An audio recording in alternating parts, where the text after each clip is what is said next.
Hey guys, welcome to the channel. Today I want to talk to you about buying a storage facility.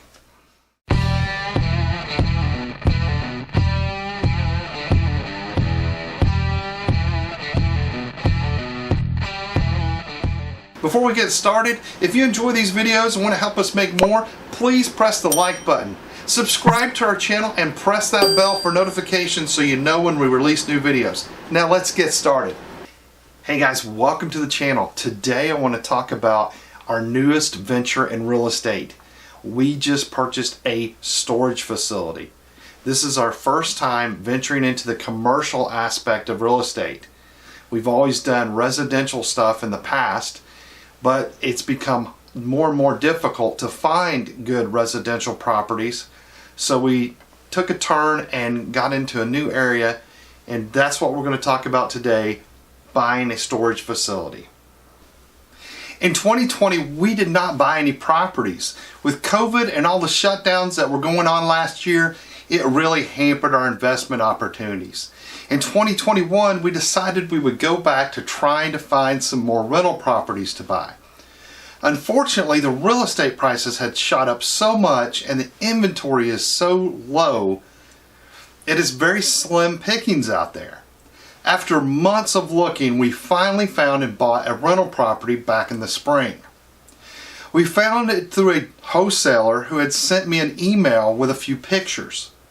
It looked like a pretty good deal, and I ended up buying it on the phone, sight unseen, and we paid a little bit more than I wanted to pay for the property, but I knew I had to move quickly if I wanted a chance to buy it at all. And I think one of the reasons why we were able to purchase the property was because it already had a tenant in place. Most investors nowadays are looking to buy a property and flip it quickly so they can capitalize on this current rapid market appreciation. Not too many investors are looking to buy a property with a tenant and then have to go through the possibly long process of evicting them. The fact that it had a tenant in place probably turned off many would-be buyers and allowed us to jump in there and buy it. So far, this has been a good investment for us, but it's also been the only rental property that we've bought this year. After purchasing that property earlier this year, we had a meeting with another wholesaler friend of ours. My business partner and I went to lunch with him, and he was telling us about he and his brother, who is his business partner, had just purchased a small storage facility. He told us all about how he'd found this deal and how he'd structured it. He explained that it was a small mom and pop operation and that he was able to get some owner financing and to work out a really lucrative deal for him and his brother. Once they got into running the storage facility, they realized how much they really liked the business model.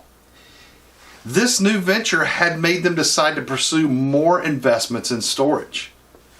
He suggested that we might want to look into self-storage ourselves.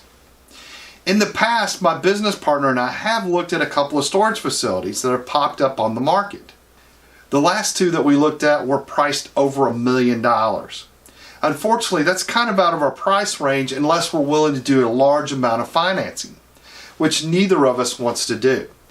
These were also large facilities, and we felt like we didn't know if we had the knowledge or the experience to run them because we've never been in that business before. The whole time I was listening to our friend describe this deal that he made, I was thinking how great it would be if we could find a deal like that. Buying a small facility with an owner financing sounded like a smart way to get into the storage business. He went on to say that he was looking to purchase another one.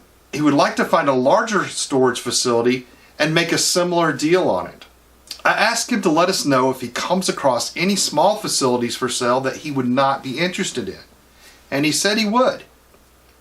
A few weeks later, we get a call from him out of the blue, and he says, I found a mom and pop storage facility with owners that are possibly wanting to sell. He said this has never been on the market, and he thought we might have an opportunity to make a good off-market deal. He offered to help us put this deal together, He set up a meeting with the seller where we had an opportunity to look over the facility and ask questions. Afterward, we decided we were interested in purchasing the property. We made an offer and they accepted our offer. The owners asked if we were okay with them having their attorneys go over everything and draw up a formal contract. Then we would get together and sign this contract at a later date. We were fine with that, so we left the meeting with only a verbal agreement. In the meantime, someone else hears that the offer has been made on the facility, and they approach the owners with an offer of their own. This person makes a higher offer than ours, and at this point, the owners come back to us and say, look, we've been thinking about it, and we think our facility is worth more, and we want more money. After a little prying, we figured out that there must be some other offer on the table. They admitted, yes, there was another offer, and unless we're willing to come up and match that or beat that offer, they would not be interested in our offer anymore. Unfortunately, we were not willing to match or beat this offer. We were a little frustrated that they would not honor the deal since we had made a verbal agreement with them. We did not want to get into a bidding war, and we did not want to pay more than what we had offered. We told them to take the other offer. We walked away from the deal. Although this was disappointing, we are used to walking away from deals when they don't make sense for us. A couple of months later, my friend, the wholesaler, calls us back and says, hey, I just talked with the people who own the storage facility, and the deal fell through. Now they're interested in considering talking with you guys again and possibly renegotiating a deal. We agreed to meet with them again, and this time we made them a take it or leave it ultimatum offer. We included a little more money in our offer, but we also asked them to take back a zero interest note for 18 months with no payments. We offered to put down a hefty down payment, and they agreed to our new offer. We closed on the property and took over the facility in mid-October of 2021. And it's been quite a process. I mean, this was a true mom and pop operation. There was no computer systems, no real books, or anything like that. Everything was done on a legal pad. They used paper lease agreements, which meant that they had to meet everybody in person at the facility and sign paper contracts. This facility is about 20 miles away from our office, and we didn't want to have to drive out there all the time to pick up cash, to meet with people and sign agreements. While doing research on the facility and about buying a storage business, I found that there are many software solutions available out there today that allow you to rent units, market your units, sign contracts online, and you can also make payments and give them gate codes and complete remotely access the facility. All that can be done online with a smartphone, and you never have to meet at the facility. The only time you might have to go out there is if you have to clean out a unit or if you have to do some kind of maintenance. So this is what we wanted to do. Opportunity abounds here. This is a small facility, but there's a lot of potential for improvement to the facility, which should increase the income and the profits. It is only a 32-unit complex, but it is sitting on almost 3 acres of property. It is on a 4-lane state highway, and there is a Dollar General store right next door. There's plenty of room to expand the facility, and the previous owners were not promoting or actively managing the facility. Many of the rents are below market rates, and they did not have a website or do any advertising. This was true mom and pop operation. No computer systems, no technology in place, all transactions done in person using pen and paper. Despite all of this, they were still about 80% rented when we took over. Our plans and progress so far. Since we took over in mid-October, we have purchased storage facility management software and have moved all customers over to the new online system. We have a new name, a new sign, and we have created a website with integrated software that allows us to offer online rentals, bill tenants automatically, and take electronic payments. This should streamline the rental process and save us time by automating our rent collections. We intend to upgrade the facility by adding an internet-connected camera system for better security and by building a lot for vehicle storage. We've already cleared the land to make room for the storage lot, and we'll be adding gravel and fencing soon. These vehicle spaces, once rented, should double the income of the facility. In addition to this new revenue stream, we also need to raise the rents on the units that are below market rental rates. We need to get them up to current market rate. The facility had no electricity. We've had electricity installed in one of the buildings on the facility. We also want to run electricity to the gate.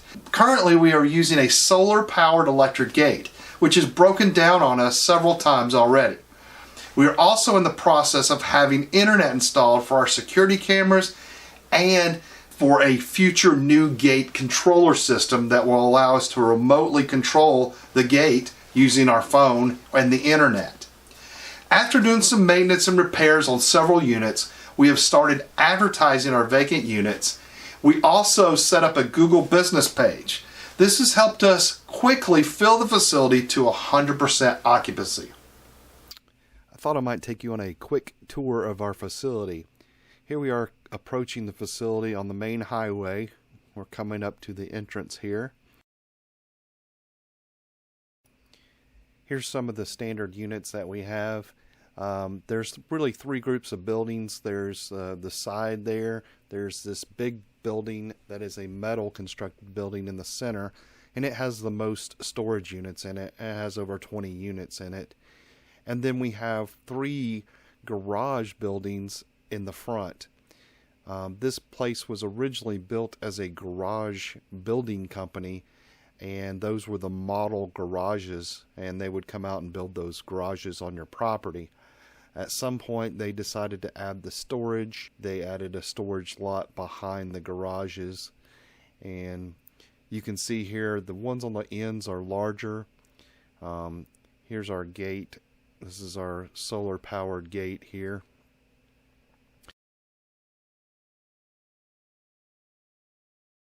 And these are the garages on the side here. In the front, you can see they face the highway. There are three of them. Two of them have an upstairs loft to them, which have a complete upstairs. The middle one here is just a one-level garage.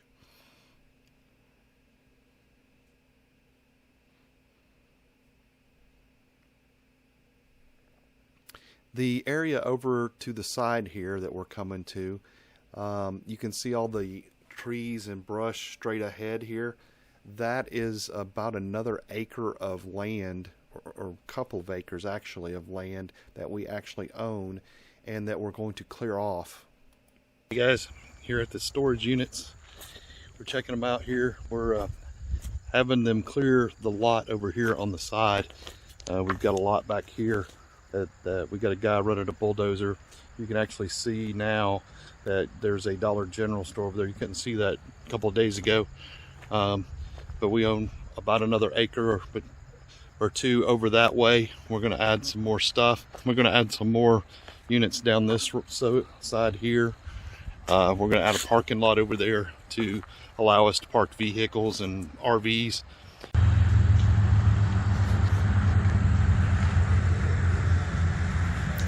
This is the lot we're having cleared. You can see off in the distance there's a bulldozer back there clearing the lot, and there was quite a bit of undergrowth and trees and saplings, and we're having all those knocked down and hauled off, and we're going to have this cleared and graveled and fenced in for a vehicle storage lot.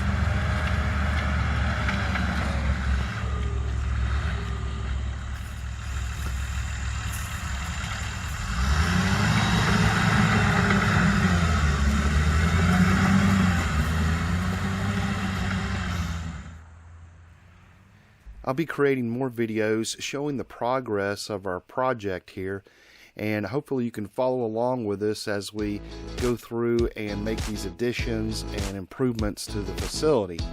And if you're interested in keeping up with it, make sure you subscribe and click that bell for notifications. and we'll see you in the next video. Thanks for watching. If you enjoyed this video, please press the like button. And if you'd like to see more, subscribe to our channel. Don't forget to hit the bell for notifications so you know when we release new videos. And if you'd like more information on real estate investing, go to retirerichwithrealestate.com. Until next time, I'm Paul Price, teaching you how to retire rich with real estate.